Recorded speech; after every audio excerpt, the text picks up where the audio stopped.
या देवी सर्वभूतेषु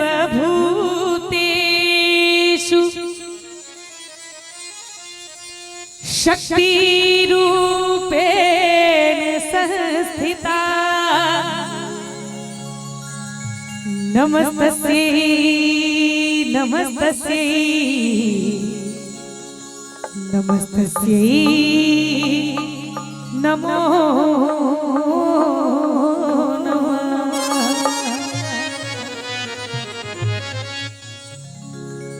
नभका लहठीला हम करब श्रृंगार हे जग जननी मैया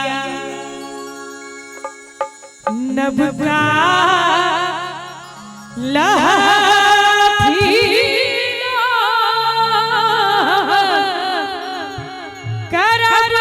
श्रृंगार हे जग जननी मैया।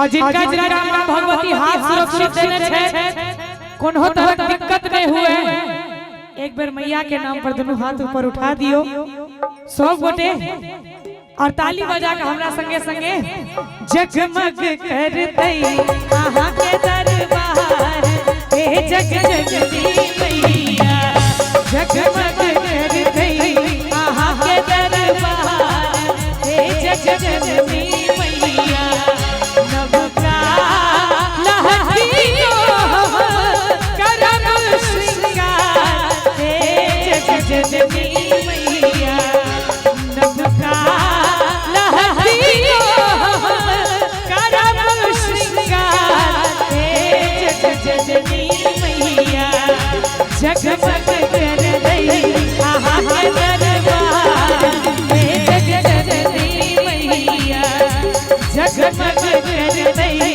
आहा के दरबार हे जग जननी मैया।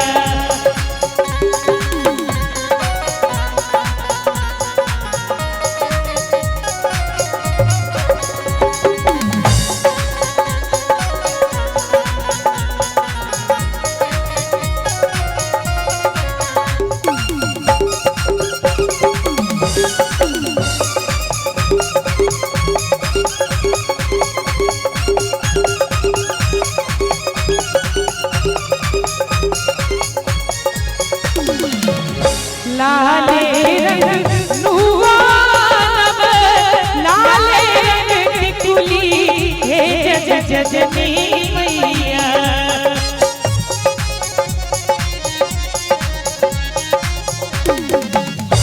लाले रंग नुआनब लाले रंग टिकुली हे जग जननी मैया कि लाले रंग नुआनब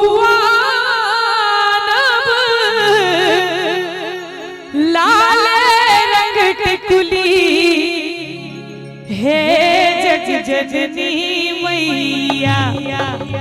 और एक बार ताली बजा देवे सब गोटे आगू में तो अहाँ सब तना बैसल छिए जना पता नहीं सत्यनारायण भगवान के पूजा भ रहल छै एतऽ हर्षोल्लास के समय छे अपना सब कोनो भी शुभ काज करे छी त अपना घर के कुलदेवी के सबसे पहले याद करे छी तहिना मंचक शुरुआत भेले त सबसे पहले मैया के भजन सब भेले हमहु अपन हाजिरी मैया लग लगाबै छी एक बार दोनों हाथ पर उठा दियो सब गोटे और ताली बजा के हमरा संगे संगे लाले अरहुल के देवई हार हे जग जननी मैया लाले अरहुल के देवई हार हे जग जननी मैया।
जननी मैया।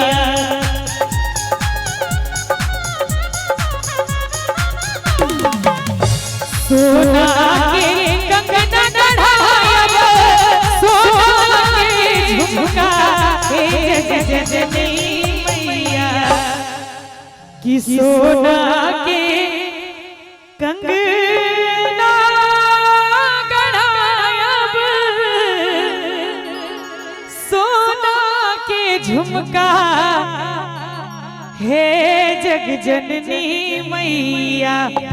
की करो भजन नीक लागे छे हैं? भोजन नहीं पूछलो है, भजन पूछलो है। एक बार दोनों हाथ उठाबियो तो सब गोटे मैया के नाम पर और ताली बजा के हमरा संगे संगे तही पर सोनूपुर के झनकार हे जग जननी मैया। तही पर सोनूपुर के झनकार हे जग जननी मैया। और